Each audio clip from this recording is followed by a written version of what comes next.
मुझे मेरी बेटी पर बहुत गर्व था। मेरी बेटी का नाम माला था। मेरी बेटी मेरे घर की खुशी थी, लक्ष्मी थी और बहुत ही ज़्यादा खूबसूरत भी।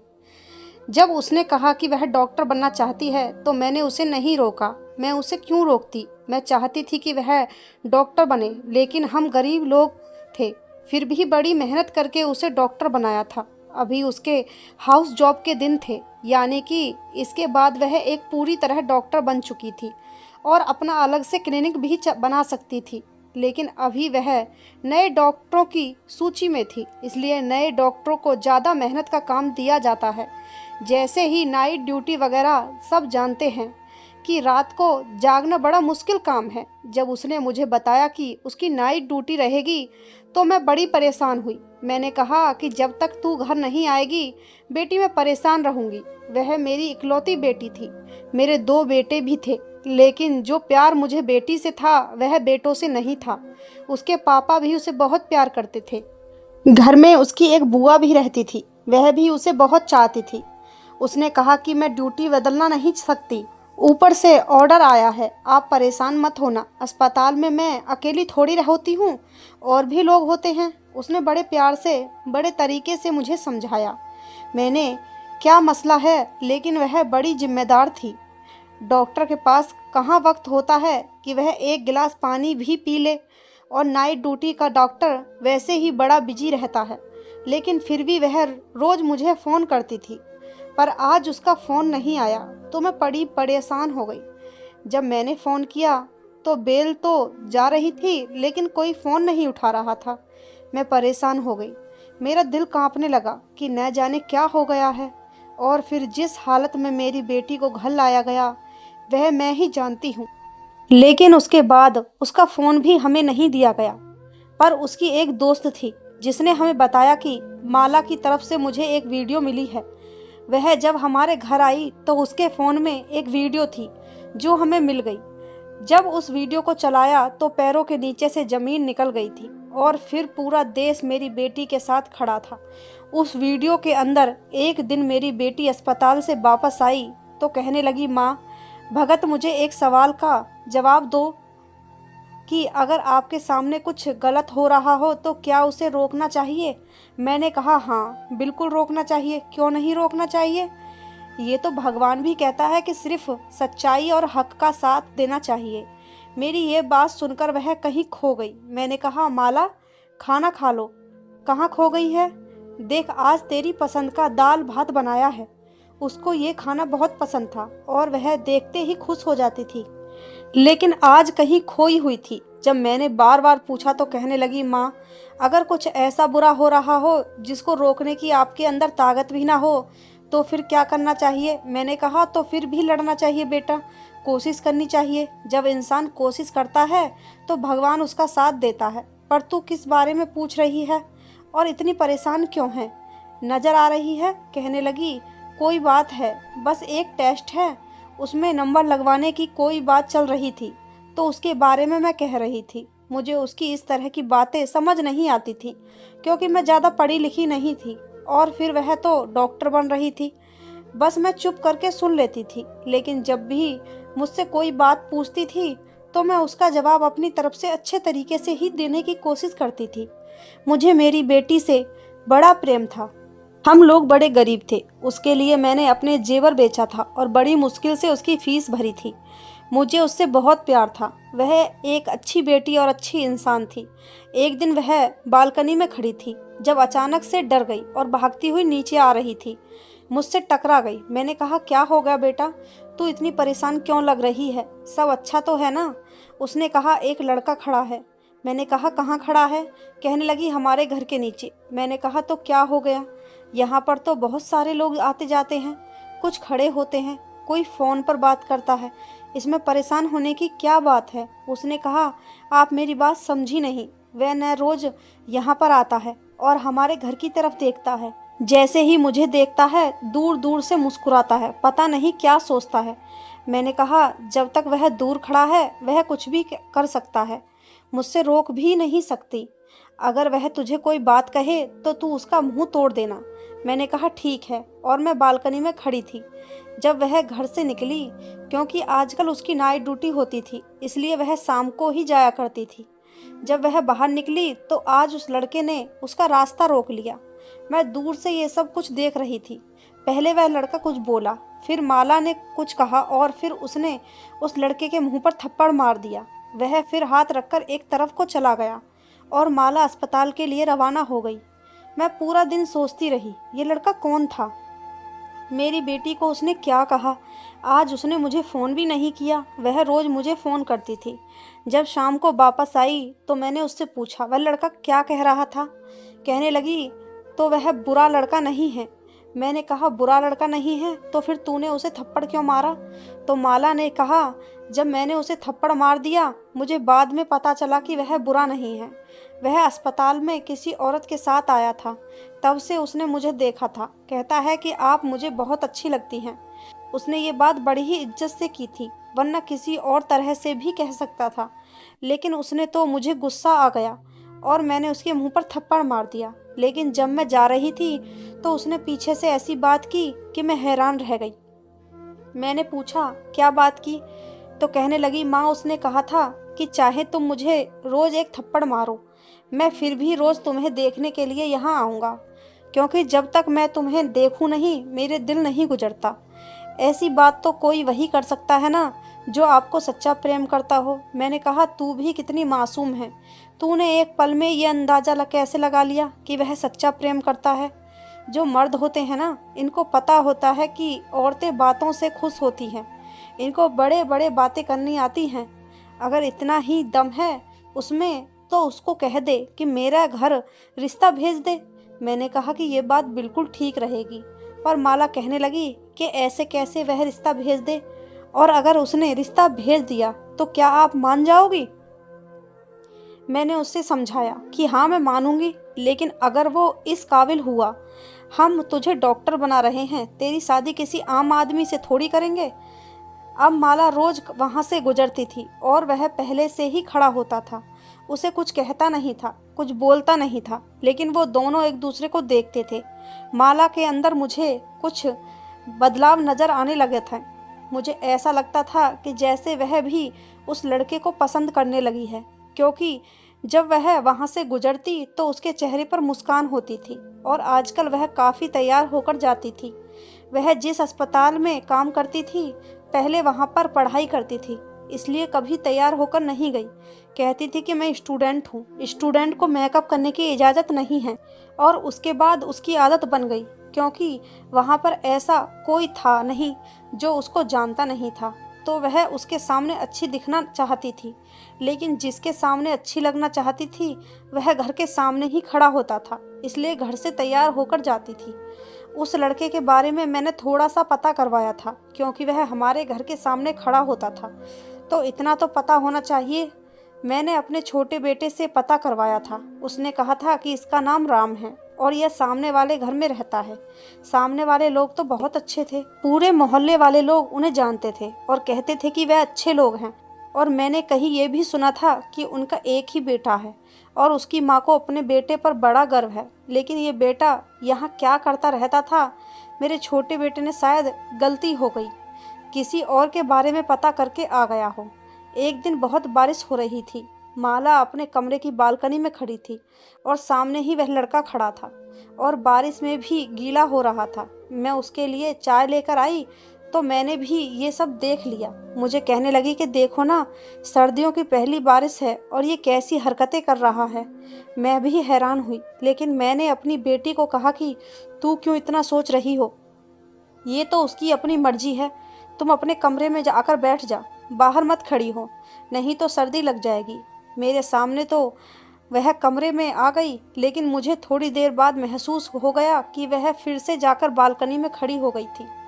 उसी से प्रेम करना कोई बुरी बात नहीं है, लेकिन कभी कभी आप सही फैसला नहीं कर पाते और आपके जीवन में गलत आदमी आ जाता है और फिर आपकी सारी ज़िंदगी खराब हो सकती है। इसलिए सोच समझकर फैसला करना चाहिए। हमारे परिवार और जानने वाले मेरे ऐसे लोग थे जो माला से शादी करना चाहते थे। कुछ लोग ऐसे थे जो पहले हमारे घर आना भी पसंद नहीं करते थे, लेकिन अब जब से उनको पता चला था कि माला डॉक्टर बन गई है तो वे करीब आने की कोशिश कर रहे थे।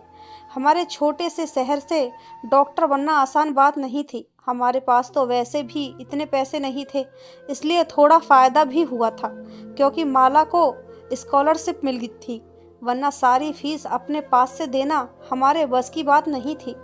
फिर अभी भी हमारे ऊपर बहुत कर्ज था क्योंकि फीस तो हम दे देते थे, लेकिन फिर घर को चलाना मुश्किल हो जाता था और उसके लिए कर्ज लेने पड़ते थे। ऐसे में माला हम सबके लिए हमारा भविष्य थी क्योंकि वह डॉक्टर बनकर हम सबकी किस्मत बदलने वाली थी। उसके भाई छोटे थे, बड़े नहीं थे, उसमें ही अपने भाइयों के लिए कुछ करना था।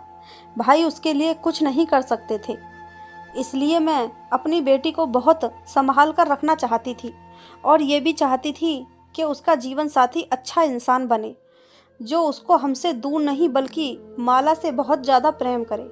माला बहुत अच्छी इंसान थी, वह किसी का भी दिल जीत सकती थी, लेकिन सामने वाला भी तो इस काबिल होना चाहिए।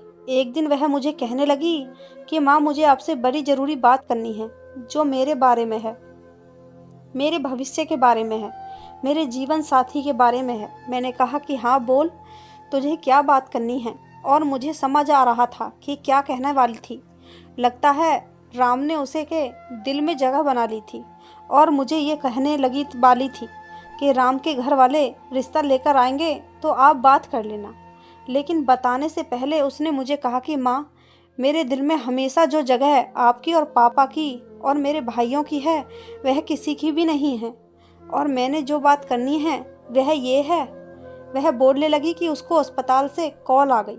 जैसे ही उसको अस्पताल से कॉल आती है, वह सब कुछ छोड़कर पहले कॉल सुनती थी। कहती थी कि हो सकता है कोई इंसान तकलीफ में हो, इसलिए मुझे बुला रहे हो, मुझे देरी नहीं करनी चाहिए। वही बात ठीक है, अस्पताल से कॉल थी। वैसे तो उसकी नाइट ड्यूटी थी, लेकिन वह डे ड्यूटी के लिए भी बुला रहे थे। शायद कोई डॉक्टर छुट्टी पर चली गई थी। मैंने कहा कि तू डे ड्यूटी भी करेगी और नाइट ड्यूटी भी करेगी, थक नहीं जाएगी? तो कहने लगी कि एक ही दिन की तो बात है, नहीं थकूंगी, वापस आकर सो जाऊंगी। आप मेरी पसंद का खाना बनाकर रखना, मैं कल सुबह पहले टाइम वापस आ जाऊंगी। मैंने उससे कहा कि ठीक है, अपना मोबाइल वगैरह साथ ले ले और फ़ोन को चार्ज कर ले और अच्छे से खाना भी खा ले। तेरे अस्पताल में खाना तो मिलता ही है ना? तो कहने लगी कि हाँ मिलता है, और घर से जा रही थी तो पता नहीं क्यों मुझे अजीब सा लग रहा था। मैंने उसे पुकारना चाहा, लेकिन नहीं पुकारा, क्योंकि कहते हैं कि जब कोई जा रहा हो तो उसके पीछे से नहीं बुलाते हैं। उसने कहा कि जो ज़रूरी बात मुझे करनी है वह मैं आपके साथ ही करूँगी, क्योंकि आराम से चलने वाली बात है। अपने काम पर चली गई और मैं अपने कामों पर लग गई। उसने मुझे दोपहर में एक दफ़ा फ़ोन भी किया और बताया कि सब कुछ ठीक है। फिर उसने मुझे शाम को भी फ़ोन किया और कहा कि बस आज थोड़ा काम ज़्यादा है, लेकिन मैंने खाना खा लिया था। आपने खाना खाया तो है ना? मैंने उसको बताया कि हाँ खाना खा लिया है, बस सोने लगी हूँ। मैं जल्दी सो जाती थी क्योंकि मुझे सुबह जल्दी उठना होता था।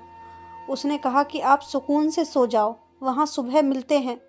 मैंने कहा कि ठीक है, और मैं सो गई। और मुझे क्या पता था कि इस रात के बाद मुझे कभी सुकून की नींद नहीं आएगी। माला सुबह 9 बजे तक वापस आ जाती थी क्योंकि उसकी शिफ्ट 8 बजे ख़त्म होती थी और अस्पताल से यहाँ आते हुए 1 घंटा लग जाता था। जब मैं उठी तो सुबह के 9:30 हो रहे थे। मुझे लगा कि वह अपने कमरे में आकर सो गई होगी, लेकिन उसे बिना कुछ खिलाए मैं सोने नहीं देती थी क्योंकि फिर वह शाम तक सोती थी। मैंने उसे कहा था कि आप ही मुझे जगा दे, मैं खाना निकाल कर दे दूंगी। लगता है वह बहुत थकी हुई थी। मैंने प्लेट में खाना निकाला, उसको गर्म किया और अपनी बेटी माला के कमरे की तरफ चल पड़ी। लेकिन जब अंदर गई और आकर लाइट ऑन की तो मैं हैरान रह गई। वह तो यहाँ पर थी ही नहीं और कमरा तो बिल्कुल साफ सुथरा पड़ा था। मैं समझ गई कि लगता है उसे आने में देरी हो गई। मैं बाहर आ गई तो आज वह लड़का भी नहीं खड़ा था। मैं हैरान हुई, क्या आज वह पीछे क्यों नहीं है?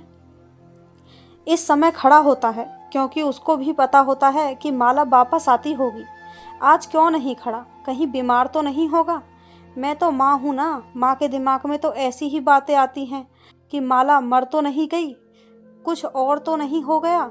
मुझे पूरा यकीन था कि माला उसी के बारे में बात करने वाली थी और मैं अभी से ही सोच रही थी कि वह लोग रिश्ता लेकर आ गए तो क्या मुझे रिश्ता कर देना चाहिए या नहीं। 2 घंटे गुजर गए, माला नहीं आई तो मैंने उसका नंबर मिलाया। घंटी जाने लगी और मैं इंतज़ार करने लगी कि कब फ़ोन कनेक्ट हो और मैं उससे बात करूं, लेकिन वह फ़ोन नहीं उठा रही थी। मुझे लगा शायद वह व्यस्त होगी और मैं ये भी सोच रही थी कि अस्पताल में कितने बुरे हालात होंगे। डबल शिफ्ट करवाते हैं और जब शिफ्ट का समय ख़त्म हो जाता है तब भी उसे वापस नहीं आने देते। कम से कम अब तो उसे वापस भेज देना चाहिए।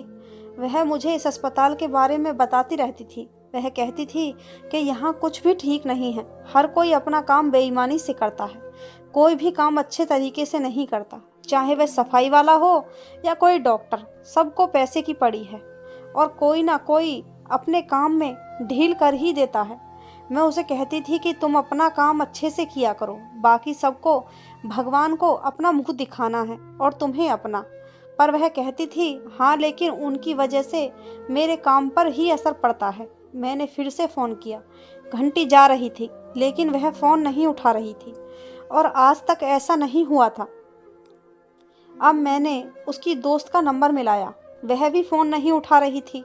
मैं हैरान थी, अब इसके अलावा तो मेरे पास और कोई नंबर नहीं था, मैं किसको फ़ोन करती। फिर उसकी दोस्त ने फ़ोन उठा लिया। मैंने कहा बेटा माला कहाँ है, वह फ़ोन नहीं उठा रही है। तो उसने कहा कि हम भी उसे ही तलाश कर रहे हैं। ये बात सुनकर मैं हैरान रह गई। क्या मतलब तलाश कर रहे हो, क्यों, क्या वह कहीं गायब हो गई है? मुझे लगा कि यह लड़की मजाक कर रही है, लेकिन उसे ऐसा मजाक नहीं करना चाहिए था। उसने कहा मैं आपको थोड़ी देर बाद फ़ोन करती हूँ। असल में माला कहीं मिल नहीं रही है। मुझे लगा कि अस्पताल बहुत बड़ा है, शायद वह कहीं व्यस्त होगी, मिल जाएगी, आप परेशान नहीं हो। मैंने कहा अच्छा, अस्पताल तो बहुत बड़ा था, एक दिन में आप पूरा अस्पताल देख भी नहीं सकते थे क्योंकि साथ ही कॉलेज भी था। मैंने उसे कहा मैं थोड़ी देर बाद फ़ोन करती हूँ। वह बोली ठीक है आंटी। मुझे उसकी आवाज़ में परेशानी महसूस हुई, पता नहीं बात क्या थी। मैंने थोड़ी देर के बाद फिर फ़ोन किया और कहा माला से बात करवा दो। तो उसने कहा आंटी बात ऐसी है कि वह मुझे अभी तक मिली नहीं है। और अभी वह यह बात कह ही रही थी कि अचानक से उसके मुंह से चीख निकल गई। हाय क्या हो गया? उसने मुझे कहा आप जल्दी यहाँ आ जाएं। यह सुनकर मैं हैरान रह गई। मैंने कहा पर हुआ क्या है, मुझे बताओ तो सही, सब ठीक तो है? मेरा तो दिल बैठा जा रहा है। उसने कहा माला मिल गई है। मैंने कहा अच्छा मिल गई है, कैसी है वह, ज़रा मेरी बात करवा दो। तो कहने लगी बात नहीं करवा सकती, बस आप अस्पताल पहुँचिए। जब मैंने पूछा क्योंकि मुझे ठीक से समझ नहीं आया था, तो वह रोते हुए कहने लगी अब बस आप जल्दी आ जाइए आंटी। मैं अब भी सोच रही थी कि अगर ये लड़की मजाक कर रही है तो मैं उसे कभी माफ़ नहीं करूँगी। मेरे दोनों बेटे घर पर नहीं थे। मैं घर से निकली, सामने राम भी नहीं खड़ा था। मैं तुरंत अस्पताल के लिए निकल पड़ी। रास्ते में भी अपनी बेटी को फ़ोन कर रही थी। अगर वह मिल गई थी तो मेरा फ़ोन क्यों नहीं उठा रही थी, क्योंकि बेल तो जा रही थी। ऐसा तो नहीं था कि उसका फ़ोन बंद हो गया था, फिर फ़ोन क्यों नहीं उठा रही थी। मैं अस्पताल पहुंची तो वहां पर अजीब सा माहौल लगा हुआ था। अस्पताल में भीड़ तो होती ही है, बाहर कोई एम्बुलेंस खड़ी होगी, कोई रो रहा होगा, कोई चिल्ला रहा होगा, कोई बात कर रहा होगा, ये सब कुछ तो सामान्य था। लेकिन मुझे देखकर लोग अजीब नज़रों से देख रहे थे, इधर उधर देख रहे थे, जैसे मेरे से कोई बात छुपाई जा रही है, जैसे कोई ऐसी बात है जो इन्हें सबको पता है लेकिन मुझे नहीं पता है। मैं परेशान तो थी, पर मैं कभी कभी यहाँ आती थी। उसने मुझे तकरीबन अपनी सारी दोस्तों से और टीचर से और सीनियर डॉक्टर से भी मिलवाया था। मैं रिसेप्शन पर गई और मैंने कहा माला इस टाइम कहाँ होगी, डॉक्टर माला? तो उसने कहा आप दूसरी मंजिल पर चली जाएं, आपको पता चल जाएगा। ये बात भी अजीब सी थी। दूसरी मंजिल पर चली गई। तो सामने ही उसकी दोस्त खड़ी थी और बहुत सारे लोग खड़े थे। अजीब सा शोर डाला हुआ था, पाँव रखने की जगह नहीं थी। ऐसे लग रहा था कि मुफ्त में अपनी चीज़ बट रही है या फिर कोई बहुत बड़ी बात हुई है जो ये सब लोग यहाँ पर जमा हुए थे। मुझे माला की दोस्त ने देखा तो रोती हुई मेरे पास आ गई और कहा, ये क्या हो गया? मुझे नहीं पता आंटी, मैं वहाँ पर नहीं थी। अगर मुझे पता होता तो मैं कुछ ना कुछ ज़रूर करती। मैंने कहा, क्या कह रही हो तुम? क्या हुआ है? माला कहाँ है? तो उसने मुझे एक ही लाइन में बताया, माला अब इस दुनिया में नहीं रही है। और मुझे ऐसा लगा कि जैसे मैंने ये बात नहीं सुनी, लेकिन असल में मैंने सुन ली थी और मेरे दिल तक ये बात चली गई थी। मेरी हालत अजीब सी हो गई थी। तभी वहाँ पर एक आदमी आया। उसने कहा, आप एक डॉक्टर माला जी की मम्मी? उनके साथ बहुत बुरा हुआ है। वह मुझे बताने लगा कि हुआ क्या था। वह मुझे ऐसी ऐसी बातें बता रहा था जो आप अपनी बेटी के बारे में कभी नहीं सुनना चाहते हैं। दुनिया की कोई भी माँ ऐसी डिटेल नहीं जानना चाहती होगी जैसी वह मुझे बता रहा था। जब उसने कहा कि 20 लोग थे तो मैंने हैरान होकर उसकी तरफ देखा। मैंने कहा, क्या कह रहे हो आप? 20 लोग थे? मेरी बेटी 20 लोग? वह लोग 20 थे। मेरी बेटी के साथ क्या किया हो उन्होंने, वह मुझे पहले ही बता चुके थे, लेकिन अब मुझे समझ आई थी कि कितना बड़ा अनर्थ हो गया था। मेरी हालत बुरी हो गई। मुझे बस दूर से माला की एक झलक दिखाई गई और उसके बाद मुझे पीछे कर लिया गया और बॉडी को पोस्टमार्टम के लिए ले गए। मेरी हालत इतनी बुरी हो गई थी कि मैंने चीखना शुरू कर दिया। मुझे उसकी दोस्त ने संभाला। मेरे चिल्लाने की आवाज़ पूरे अस्पताल में गूंजने लगी थी। सबको पता चल गया था कि क्या लग रहा है माला की माँ को। उन लोगों का कहना था कि नाइट ड्यूटी पर थी और उसके बाद अचानक से कहीं गायब हो गई। उसको कोई मरीज बुलाने के लिए आया था। फिर हम लोग उसे सुबह ढूंढते रहे, तलाश करते हुए हमें नहीं मिली और फिर एक अंधेरे कमरे में वह हमें ऐसी हालत में मिली। हमें लगता है कि वह उसके साथ ये सब कुछ करने वाले 20 लोग थे, लेकिन वह कौन थे, कहाँ से आए थे, ये किसी को नहीं पता। और वह अब इस दुनिया में नहीं है। लगता है उसने खुदकुशी कर ली है। अस्पताल वालों ने हमें बहुत तंग किया, बहुत जलील किया। हमें बॉडी नहीं दे रहे थे। कभी कह रहे थे आपकी बेटी ने लगता है अपने किसी दोस्त को बुलाया था और मामला खराब हो गया। कभी कह रहे थे कि एक दोस्त नहीं था, 4-5 लोग थे, यानी कि बॉयफ्रेंड थे। कभी कोई बात करते और जो बॉडी की हालत थी वह हम भी जानते थे। किसी तरह से आखिरी रीति रिवाज किए गए, लेकिन अब हमारे पास कोई सबूत नहीं था। सारा देश हमारी बेटी के लिए खड़ा था। सब उसकी तरफ से इंसाफ मांग रहे थे, लेकिन हमारे पास ऐसा कोई भी सबूत नहीं था जिससे हमें ये पता चले कि क्या हुआ था। अस्पताल वालों ने जो रिपोर्ट जारी की थी उसमें लिखा था कि डॉक्टर माला ने आत्महत्या कर ली है, लेकिन वह ऐसा कैसे कर सकती थी? वह तो मुझे कुछ बताना चाहती थी। घर से हंसती हुई निकली थी। उसकी आंखों में ढेर सारे सपने थे। तो फिर एक ऐसा इंसान कैसे आत्महत्या कर सकता है? वह डिप्रेशन में नहीं थी, वह बिल्कुल ठीक थी। उसके साथ कुछ मसला नहीं था। हमने कहा कि उसका फ़ोन कहाँ है, वह हमें दे दें, उसका बैग वगैरह दे दें। उन्होंने हमें सारी चीज़ें वापस कर दी। उसकी चीज़ें ऐसी थीं जो टूट चुकी थीं, लेकिन उन्होंने हमें माला का फ़ोन नहीं दिया। हम हैरान हुए कि वह फ़ोन क्यों नहीं दिया, तो कहने लगे ये सबूत के तौर पर हमारे पास रहेगा। लेकिन उन्होंने राहुल का क्या करना था? जब खुद कह रहे थे कि आत्महत्या की है, तो फिर सबूत किसको दिखाना था? बहुत कोशिश की थी, किसी तरह उसका फ़ोन मिल जाता, क्योंकि फ़ोन से ही पता चल सकता था कि उसकी ज़िंदगी में क्या चल रहा था। लेकिन उन्होंने उसका फ़ोन हमें नहीं दिया। इस बात को 3 दिन गुजर गए थे और 3 दिन से मैंने राम को भी नहीं देखा था। क्या उसको पता नहीं था कि माला के साथ क्या हुआ था? वह तो इस दुनिया से ही चली गई थी। ये बात तो सारे देश में फैल चुकी थी, तो फिर उसको क्यों नहीं पता था? लगता है वह डर गया था और अपने कमरे में बैठा था। बाहर नहीं निकलना चाहता था कि उसे भी पूछताछ न हो जाए, क्योंकि पता नहीं कितनी दफ़ा यहाँ पुलिस आई थी। मेरी जो हालत थी मैं नहीं जानती हूँ। एक तो मेरी जवान बेटी, जिसको मैंने मुश्किल से डॉक्टर बनाया, इस दुनिया से चली गई है और ये जानती हूँ कि वह कैसे मरी। मुझे रातों को नींद ही नहीं आती थी। मैं पूरी पूरी रात रोती रहती थी। सब लोग इंसाफ मांग रहे थे, लेकिन जो मेरे साथ हुआ था वह कभी ठीक नहीं हो सकता। मेरी बेटी तो कभी वापस नहीं आ सकती। हमारे घर की लक्ष्मी, मेरी बेटी इस दुनिया से चली गई। अब उसे कभी वापस नहीं आना था। इंसाफ मिलता तो किसको मिलता? एक माँ के लिए हिसाब क्या हो सकता है? क्या मुझे मेरी बेटी को भी वापस लाकर दे सकता था? एक हफ्ता गुजर गया तो माला की दोस्त अचानक हमारे घर आई और उसने कहा कि मुझे माला की तरफ से एक वीडियो मिली है। उसने कहा कि शायद माला ने उसी वक्त ये वीडियो भेजी थी, लेकिन मैंने भी नहीं देखी थी। मैं बहुत व्यस्त हो गई थी और डर भी गई थी, क्योंकि मुझे धमकाया गया था और कहा गया था कि अगर कुछ कहा तो अंजाम अच्छा नहीं होगा। उसने बताया, मेरे पास माला की आखिरी वीडियो है। इसके अलावा हमारे पास उसकी कोई याद नहीं है। वीडियो 45 मिनट लंबी थी। मैंने अब तक देखी नहीं है, लेकिन मैंने सोचा कि आपको बताना ज़रूरी है। हमने तुरंत वीडियो को टीवी के साथ कनेक्ट किया ताकि सभी लोग देख सकें। सभी माला को देखना चाहते थे, लेकिन जब वीडियो देखी तो हम हैरान रह गए। ऐसा लग रहा था जैसे ये वीडियो उस पल की है जब वह सब लोग वहाँ से चले गए थे। माला की कसम खाकर कह रही थी कि वह जिंदा थी और उसने ये वीडियो बनाकर अपने दोस्त को भेज दी थी।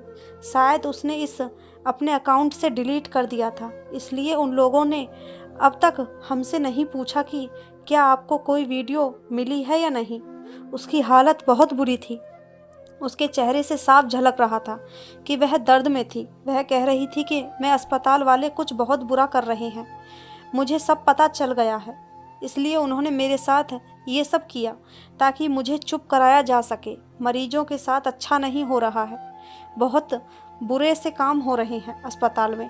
थोड़ी और जानकारी देने के बाद उसने कहा, माँ मुझे माफ़ कर देना और राम से भी कहना कि मुझे माफ़ कर दे। मैंने उससे शादी करने का वादा किया था और मैं तुमसे यही बात करने वाली थी, लेकिन अब मैं जिंदा नहीं बच सकूंगी।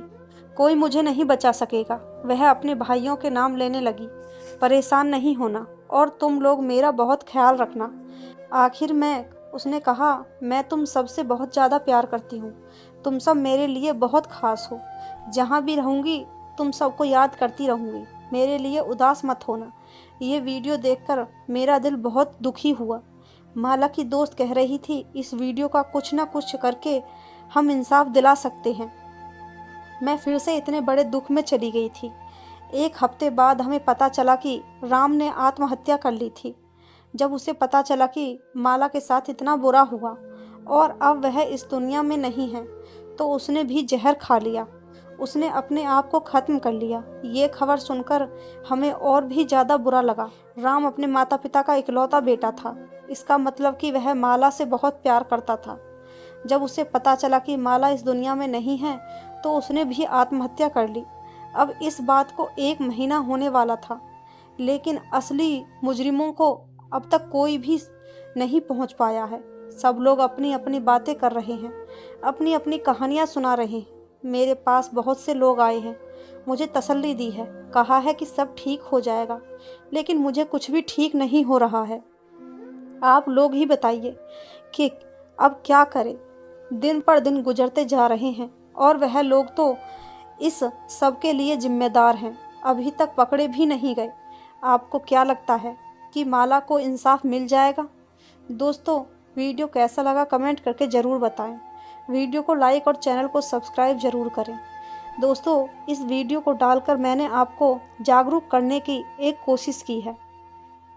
धन्यवाद दोस्तों।